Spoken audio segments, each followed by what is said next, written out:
મહાદેવ હર જય ભોળાનાથ। તો મિત્રો અત્યારે સાઉથમાં આટા મારું છું। 12 જ્યોતિર્લિંગ ચારધામ સાયકલ યાત્રા નીકળેલો છું।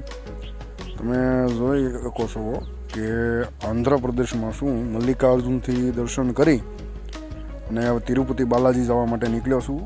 અને અહીંયા ગાઈઝ એક મેં જોયું કે તમે જોઈ શકો છો કે આ ઘરની આંગણે બધા પીળા કલરનું ગમે તે મારી અને પછી રંગોળી દોરે છે। તો આ લોકોનું કંઈક અલગ મહત્ત્વ હશે।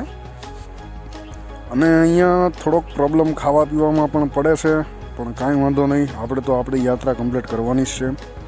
નાનું સિટી છે અને આપણી પાસે બહુ માઇક નથી કે કેમેરો નથી, એટલે અલગથી વોઇસ અવાજ કરી તમને હું દેખાડું છું થોડું ઘણું।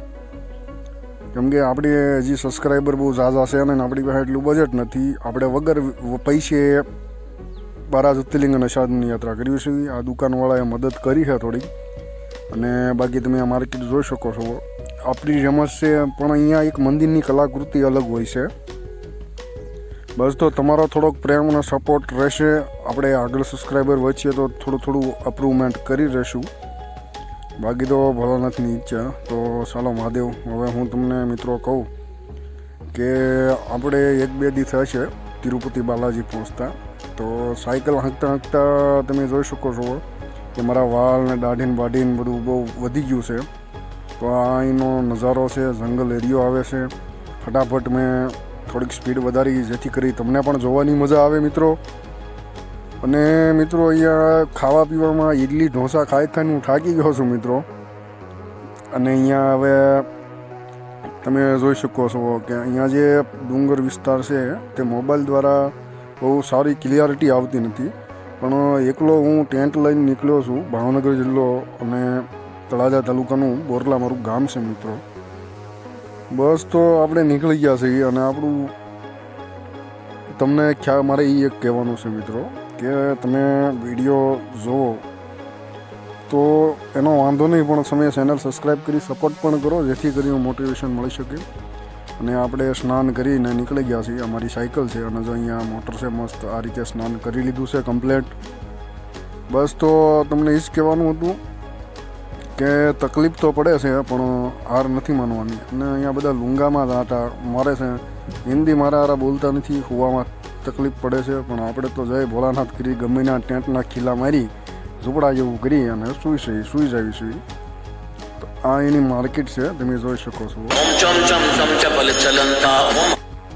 આ એની બીજી માર્કેટ છે। મારા ફોન આવી ગયો છે પણ કાંઈ વાંધો નહીં, પહેલાં તમને દેખાડી દઉં। તો આ રોડ પરફેક્ટ અને બે બાજુ મોટી લાંબી 1 થી 2 કિલોમીટર સુધીની લાઈન છે। તો સાઉથ એરિયામાં કે કોઈ પણ રાજ્યમાં હું સાયકલ લઈને નીકળ્યો, અત્યાર સુધીમાં હું 7 રાજ્ય ફરી શક્યો છું સાયકલથી। તો બસ મિત્રો, તમે આવી જ રીતે જોતા રહો અને મને રસ્તામાં શું તકલીફ પડે છે શું નહીં તે પણ તમને ખ્યાલ આવે। બાકી તો સાદી સાયકલ લઈને નીકળી ગયો છું અને બસ તમે કોઈની યારે બોલો લઈને તમારા લક્ષ્ય સામું ધ્યાન રાખો એટલે તમને તકલીફ પડતી નથી। બસ મિત્રો, તો હવે ધીરે ધીરે આપણે આગળ પ્રયાણ કરી રહીશું। અહીંયા રસ્તામાં ઊભા છીએ, થોડોક ફોરો ખાધો છે। અહીંયાની બસો તમે જોઈ શકો છો, પાકિસ્તાનમાં હોય એવી સાઉથમાં બસો છે। બસ તો એ જ મારે કહેવાનું હતું। બાકી તો તમે એન્જોય કરી શકો છો આખો વિડીયો। બસ થોડી ડિટેલ તમને દેતો રહો જેથી કરી તમને ખ્યાલ આવે ક્યાં પહોંચો છું ક્યાં નહીં।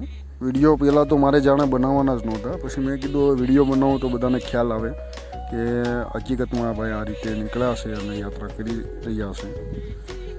બસ તો મિત્રો, અત્યારે રાતનો સમય થવા આવી ચૂક્યો છે અને હવે સૂવાની તૈયારી કરવાની છે। ખબર નથી કેટલા વાગ્યા સુધી સાયકલ હાંકવી પડશે, હજી અંધારું થઈ ચૂક્યું છે અને જંગલમાં હું એકલા જ સાયકલ હાંકું છું, તમે જોઈ શકો છો પવન શક્તિના અંતે। અને રાત થઈ ગઈ છે પણ મોબાઈલમાં થોડી ક્લિયરિટી વધારીને તમને થોડુંક હું આ રીતે દેખાડું છું।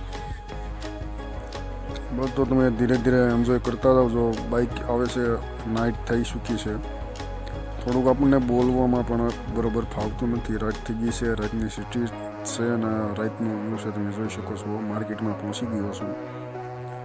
બસ તો મિત્રો, જો આ રીતે રાતે રોડ ઉપર પણ હું સાયકલ 11 વાગ્યા સુધી 12 વાગ્યા સુધી હાંકું છું। તારે વગા રસ્તામાં ક્યાંક ઠેકાણું સુવાનું મળે ન મળે બધું ભોળાનાથની ઉપર છોડી દીધું છે. આપણે કમ્પ્લેટ દર્શન થઈ જાય તે પછી બધી જગ્યાએ જવાનું છે. અત્યારે તો આપણે 12 જ્યોતિર્લિંગની શારદામની યાત્રા કરી રહ્યા છીએ. તો અમુક વિડીયોમાં અલગથી વોઇસ મારે કરવાનું કારણ એ કે ખોટા અવાજ અને શોર શરાબા આવે અને તમને ચોખ્ખું સંભળાય નહીં, એના માટે અલગથી હું વોઇસ કરી રહ્યો છું. એટલે તમને ખ્યાલ આવે કે નહીં ભાઈ, તમને બરાબર સમજાય કે નહીં ભાઈ ચોખ્ખો અવાજ આવે છે. મને પણ ખબર પડે કે સારી ક્લિયરિટી ન હોય તો તમને પણ જોવાની મજા ના આવે, પણ મારી પાસે એ વ્યવસ્થા નથી એટલે મોબાઈલમાં આ રીતે શૂટિંગ દ્વારા મારે માહિતી દેવી પડે છે કે આ રીતે હું નીકળ્યો છું. અહીંયા ફ્રૂટ બ્રૂટ બહુ મળે છે પણ મોંઘું પણ બહુ છે એટલે તકલીફ પડે છે.